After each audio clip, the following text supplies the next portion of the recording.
Hey y'all, and welcome back to another episode discussing numerology. Last week we talked about the single digit number 6, that is the caretaker and the nurturer, that is me. And this number provides balance and harmony in relationships. This week we're going to talk about the number 7, which is all about intellect and comes with great wisdom. Okay. Now, one thing I didn't mention about number 6 is that I think I need to mention. Now, 6, of course, is associated with Venus. So this is going to be Taurus and Libra. Where there is a will, there is a way when it comes to this number. And what I mean by that is there is no other number that can materialize and make money in the way that 6 can. If there is something that 6 energy needs, it is going to go get it, period, point blank. So if you are a number 6, you should not be in this state of lack when it comes to money because you do that so easily. Okay. Now, let's talk about 7. Now, the number 7 is a masculine number. If you look at the shape, it's primarily made up of straight lines. Okay. Now, he is considered to be the thinker, the researcher, and the seeker of truth. He is always trying to get to the bottom of whatever is in front of him because he is super intuitive. He does not take anything at face value. In fact, he'd rather call a spade a spade. He understands that this is the realm of illusions and is constantly looking for what's hidden. This energy is very easy to identify. It's usually the person who appears to be standoffish or a little introverted, but when you get to know them, they are very, very intelligent. In fact, this energy comes into the world very intelligent, but it's not outright intelligence. So oftentimes, more than not, it's missed by people. Now, this is the child that always seems to be creating with their mind in a very dreamy and imaginative way. They are creating worlds where they can fly with dragons and ride unicorns. Okay. Their perspective of the world is beautiful and has a metaphysical component to it. He understands at a very young age that things are not as they seem, so he dances in the unknown. He likes the spiritual world because there are no restrictions in spirit, and the spiritual realm is the unseen. Okay. It provides him a place to explore and hopefully get answers to what is unclear in this physical world. He is always looking for answers to the questions we all have. Why are we here? Who are we? Is there anyone else out there? Etc. Right? And he plans to get as close to those answers as possible. This number is spiritual, but it is not religious. I need to point that out. This number is spiritual, but it is not religious. Okay. Spirit is free and religion is restrictive. Okay. He is not really interested in politics, but there is a strong sense of justice here. This number has a strong moral compass, so it is not prone to gossip. It does not place very much power in money or power dynamics like money. And he does not like people who snake other people or hide in the shadows. Again, this is a number that wants to get to the heart of things. There is no space for cowardice. So gossiping is talking behind somebody's back. Backdooring or manipulating is done in the shadows. So both are immediate no's for anyone who has this energy. Now, this happens to be my specialized number, okay? My special gift that is meant to help me thrive in my life purpose, okay? So I'm very familiar with this energy. As y'all can tell, I'm teaching y'all right now, okay? Sometimes I feel like I'm just as much this energy as I am my life path number.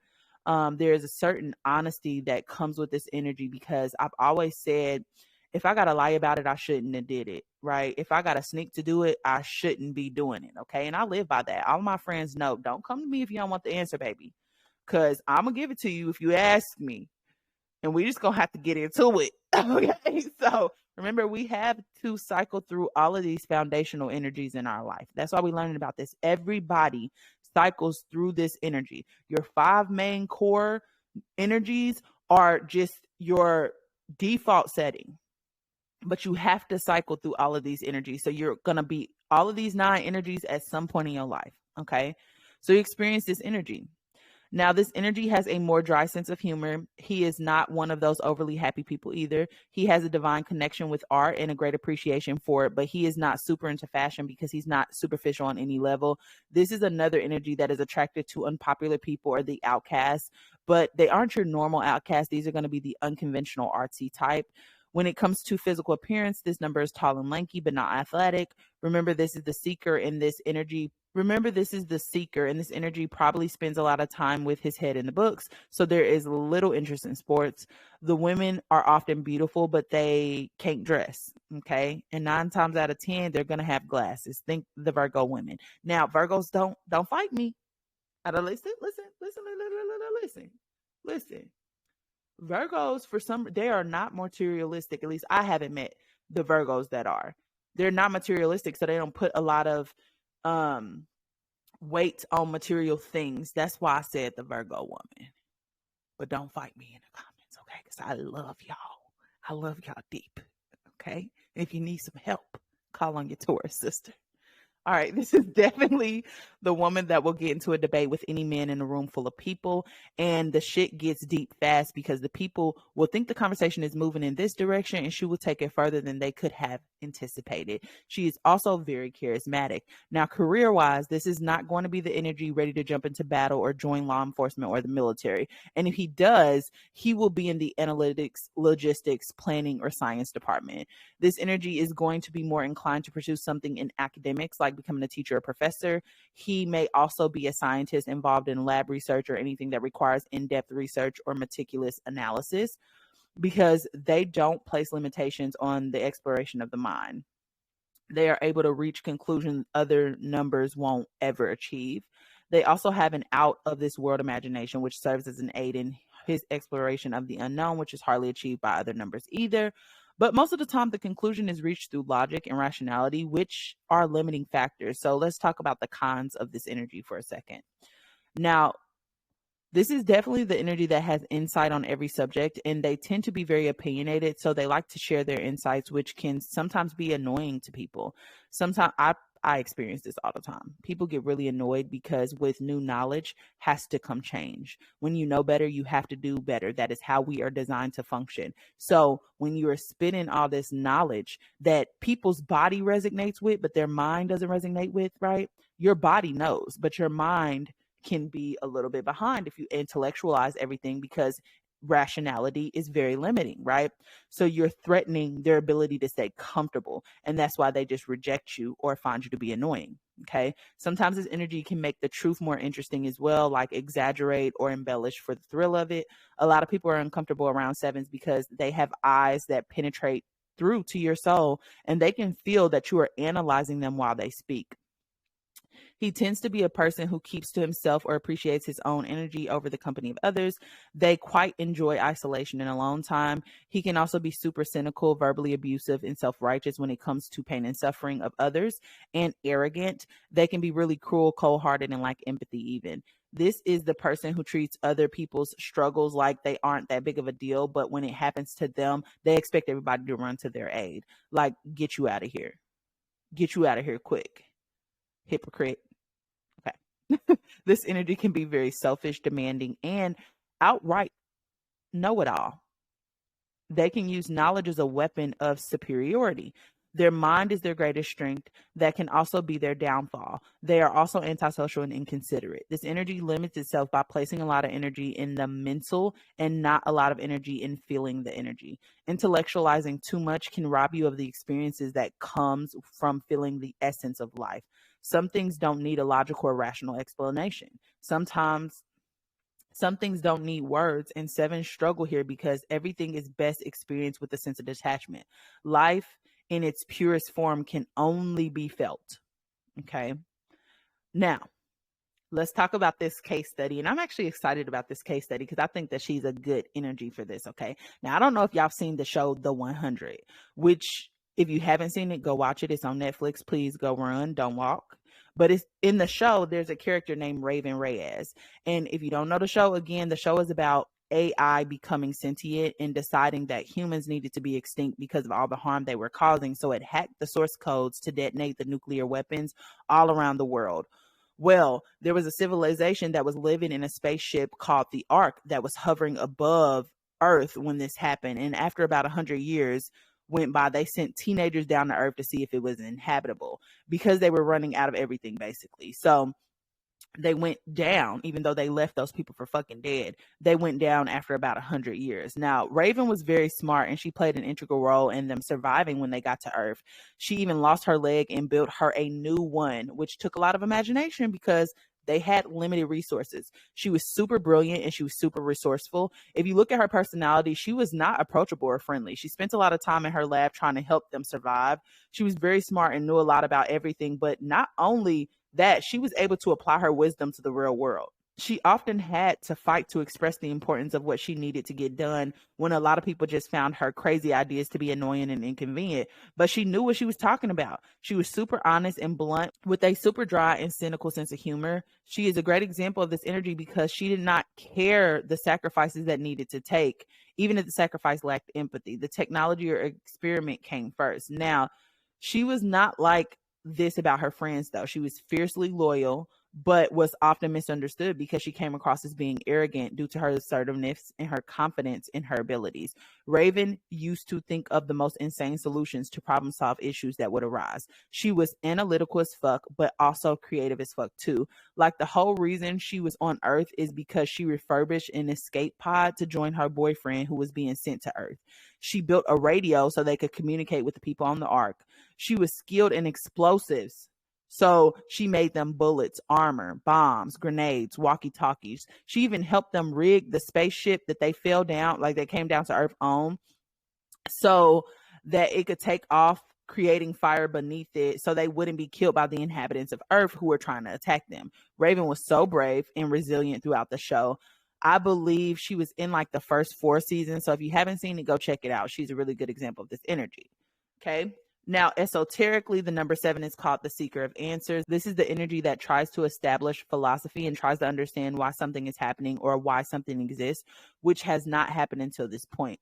7 seeks to penetrate to the heart of things and figure out the mysteries of life. Solitude is necessary for discovery, so the 7 spends a lot of time alone and or in nature. It doesn't necessarily like crowds, but instead seeks relationships with people who operate out of an elevated level of consciousness and at least a consciousness that matches theirs. As explained before, 7 is associated with balance and harmony in the universe. On the 7th day, everything reset because time is needed to think.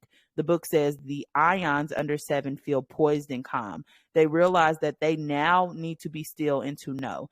They established a routine for their energy, and now analysis begins. 7 brings with it the cycle of completion without effort. This is the energy where you attain your goals. It's like a sacred pause where you can pursue philosophical and metaphysical interests. 7 is the energy that wants to perfect the way we think, and a very sacred number because of it. This number is linked to scientists, clergy, mystics, and teachers. It's also associated with the health of the body.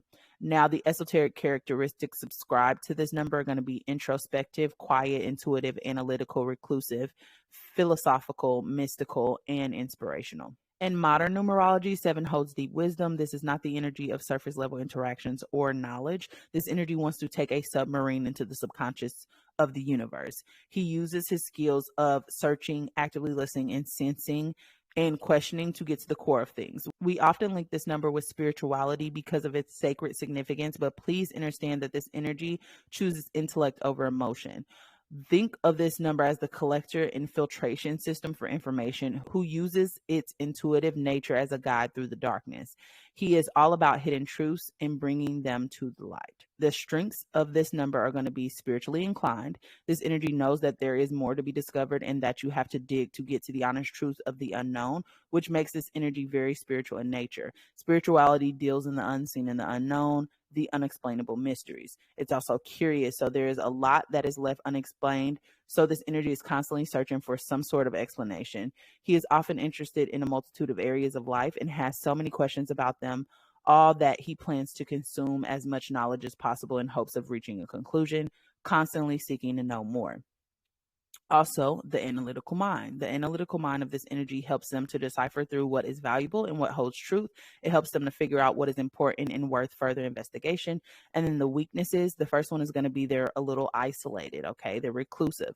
Again, this is the energy of the philosopher. In order to think, you need space and time to do that. So this energy spends a lot of time in hermit mode or solitude because it knows in the silence you gain clarity.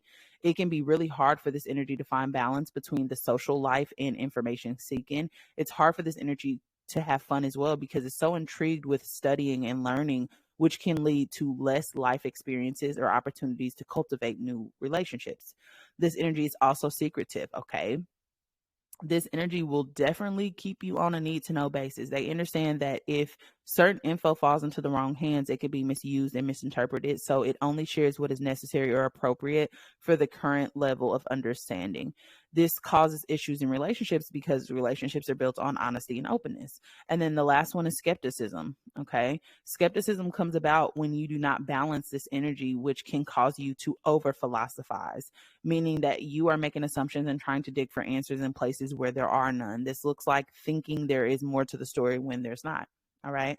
So the lesson with this energy is here to teach us the spiritual wisdom that is only attained when you travel past the limitations of the mind. The wisdom that can only be attained in silence and when you turn inwards. The struggles that this energy face are not uncommon to most awakened individuals. The urge to know and understand, which is what we talk about when we say balancing the masculine, the knowing, and the feminine, the understanding.